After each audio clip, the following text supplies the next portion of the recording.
Mesdames et messieurs, bienvenue dans notre émission Le sel de la terre.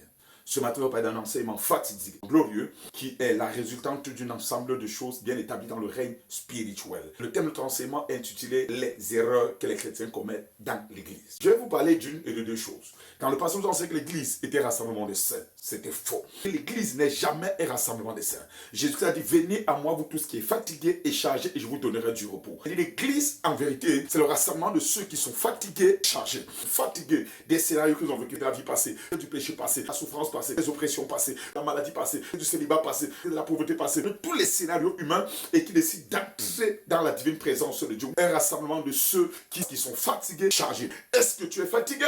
Est-ce que tu es chargé? Viens au Seigneur Jésus et il te fera certainement du bien. Donc je vais parler des erreurs que les chrétiens commettent à l'église. Oui, à l'église, il y a un ensemble d'erreurs que les chrétiens commettent et dont l'église ne prête pas attention, dont les chrétiens commettent et dont les pasteurs ne prêtent pas attention, dont les chrétiens commettent et dont même les leaders ecclésiastiques ne prêtent pas attention. Mais comment les identifier? Et comment pallier à ces erreurs? Deux. Que le Seigneur te bénisse. La première erreur que les chrétiens commettent à l'église, c'est être à l'église sans être né de nouveau. Oui, être à l'église sans être né de nouveau. Plus de 67% des fidèles dans nos églises ne sont jamais nés de nouveau. Ils sont à l'église mais n'ont jamais accepté Jésus dans leur vie comme Seigneur et Sauveur personnel. On ne naît pas enfant de Dieu, mais on devient enfant de Dieu. Dieu dit, formons l'homme, faisons l'homme selon notre image et notre ressemblance. Dieu créa l'homme à son image et à sa ressemblance. C'est-à-dire, en vérité, l'homme naturel est la créature de Dieu. Selon Jean chapitre 1, la Bible déclare qu'à tous ceux qui l'ont reçu, à ceux qui croient en son nom, elle leur a donné le pouvoir de devenir enfant de Dieu. C'est une chose de devenir enfant de Dieu. On ne naît pas enfant de Dieu, mais on devient enfant de Dieu. La question que je pose, est-ce que tu es enfant de Dieu? Est-ce que tu as accepté Jésus dans ta vie comme ton Seigneur et ton Sauveur personnel? La deuxième erreur que les chrétiens commettent à l'église, c'est être à l'église avec des mauvaises motivations. La motivation pour laquelle tu es à l'église doit déterminer où est-ce que tu partiras. Beaucoup sont à l'église avec des motivations sur le mariage, le travail, la promotion, l'élévation, le voyage, la guérison. Mais en vérité, on a des mauvaises motivations. Nous sommes à l'église parce que nous aimons Jésus, parce qu'il nous a aimés en premier, parce qu'il est toujours avec nous, parce qu'il nous a dit demeurer là-bas jusqu'à ce que je vienne. La mauvaise motivation est un danger radical pour plusieurs personnes. Ne sois pas à l'église parce que tu cherches le miracle, mais sois à l'église parce que tu es le faiseur du miracle. La troisième chose qu'on à l'église, c'est être à l'église rien que le dimanche et s'attendre à grandir spirituellement. C'est l'une des erreurs catastrophiques dans les églises. Plusieurs enfants de Dieu, plusieurs chrétiens ne sont à l'église que le dimanche, mais s'attendent à grandir spirituellement. Tu ne peux pas être à l'église rien que le dimanche et tu attends une croissance spirituelle. Arrête cela.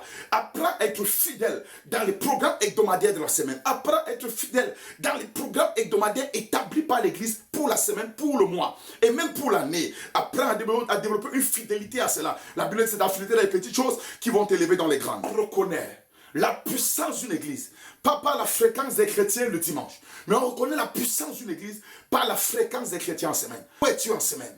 Où es-tu pendant les programmes de la semaine à l'église? Retourne à ton poste. Retourne à ton poste. Ne sois pas à l'église rien que le dimanche tu attends grandir spirituellement. Sois à l'église pendant les programmes de la semaine. La quatrième erreur que nous commettons à l'église, c'est être à l'église sans être engagé véritablement. Tout enfant de Dieu, tout chrétien doit être véritablement engagé. Comment tu dis que tu es à l'église, tu veux qu'on te paye? Comment tu dis qu'à l'église, tu veux servir Dieu pour de l'argent? Non, non, non, un véritable désir. Engage-toi véritablement à servir le Seigneur. Vous servirez l'Éternel et il bénira vos pains, il bénira vos eaux et éloignera la maladie de vous. Cesse d'avoir des mauvaises motivations. Cesse de dire je suis pianiste, on va me payer. Combien de pays tombent encore sur à l'église? On n'en trouve plus. Et les baptistes et les guitaristes peuvent encore tomber, ou des saxophonistes peuvent encore tomber sur l'onction à l'église. On n'en trouve plus. Parce que la motivation est polluée. Les mauvaises motivations. Chrétien, engage-toi véritablement.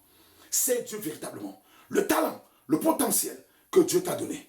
Il t'a donné cela pour que tu mettes au service des saints. Pour que tu mettes au service de son église, de son ecclésia. Est-ce que ce que Dieu t'a donné, est-ce que tu mets au service de l'église? Ou est-ce que tu commercialises cela? Le don n'est pas commercialisé. Un véritable engagement dans le Seigneur. La cinquième erreur qu'on commet à l'église, c'est accepter qu'on démystifie ton leader ou du moins qu'on démystifie ton pasteur à tes propres yeux. N'accepte jamais qu'on démystifie ton leader à tes yeux. Ne te familiarise jamais avec ton pasteur. Ne te familiarise jamais avec ton leader. Ne te familiarise jamais avec ces gens. La familiarité va te coûter ta bénédiction, va te coûter ton héritage. Même si se familiarise à toi, ne te familiarise jamais à lui. Non, non, non, non, non, non, non. Non, non, non, ne te familiarise jamais. Refuse qu'on parle de ton pasteur. Refuse qu'on parle mal de ton leader. Refuse qu'on parle mal de ton frère. Je peux te poser une question. Caïn, où est ton frère Abel? Si on te pose la question, où est ton frère? Où est ta sœur? Qu'est-ce que tu répondras? Le jour où tu conçois des choses négatives sur ton leader, son notion cesse de fonctionner dans ta vie. C'est la raison pour laquelle fais attention aux négativités prononcées sur sa vie.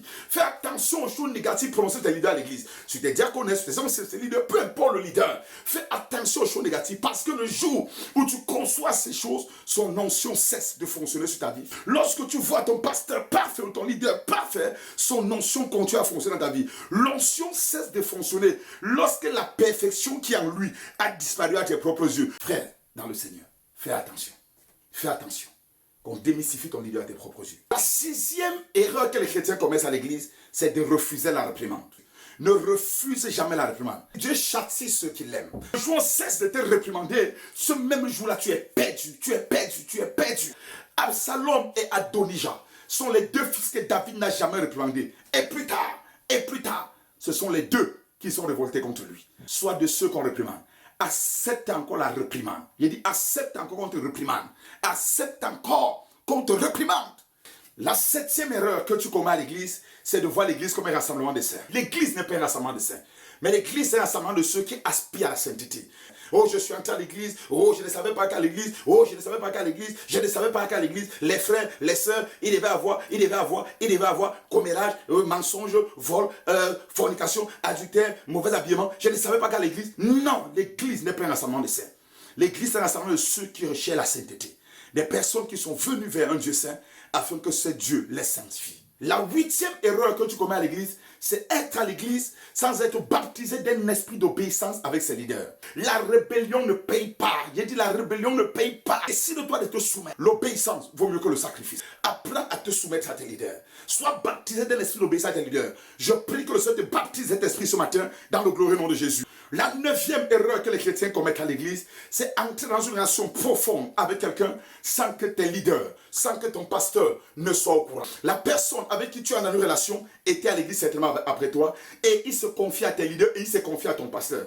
Il y a des choses sur sa vie que ton pasteur ne te dira jamais. Fais très attention à ceux avec qui tu entres en relation. La 10e erreur que les chrétiens commettent à l'église, c'est être à l'église sans être passionné des programmes de l'église. Ne sois pas à l'église et tu n'es pas passionné par les programmes de l'église. La passion des programmes de l'église doit être l'essence même de ta propre vie, de ton existence. La raison pour laquelle tu es dans la présence de Dieu, sois passionné des programmes de ton église. Sois encore passionné. Oh Dieu, oh Dieu, oh Dieu. Que le zèle de ta maison me dévore. Que le zèle de ta maison me dévore. Que le zèle de ta maison me dévore.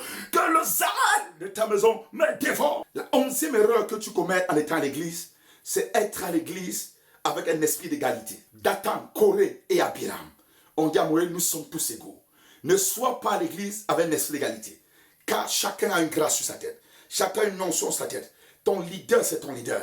Même dans l'armée, il y a des généraux, commandants, colonels, il y a des grades. Ne pense pas que dans l'armée du ciel, il n'y a pas de grades.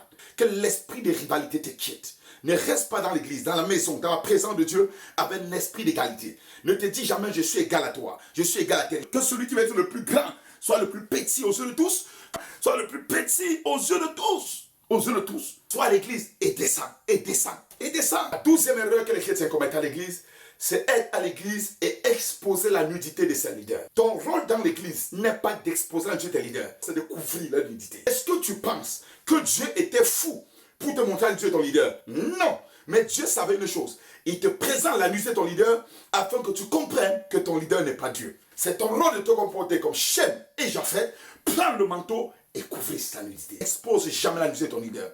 Peu importe ses faiblesses, peu importe ses manquements, peu importe ses attitudes, peu importe ses je ne sais pas quoi dire, n'expose jamais sa nudité. Sois de ceux qui le couvrent. Refuse d'être chambre. Refuse d'être chambre. Refuse d'être chambre. Mais sois des saints et sois des Japheth.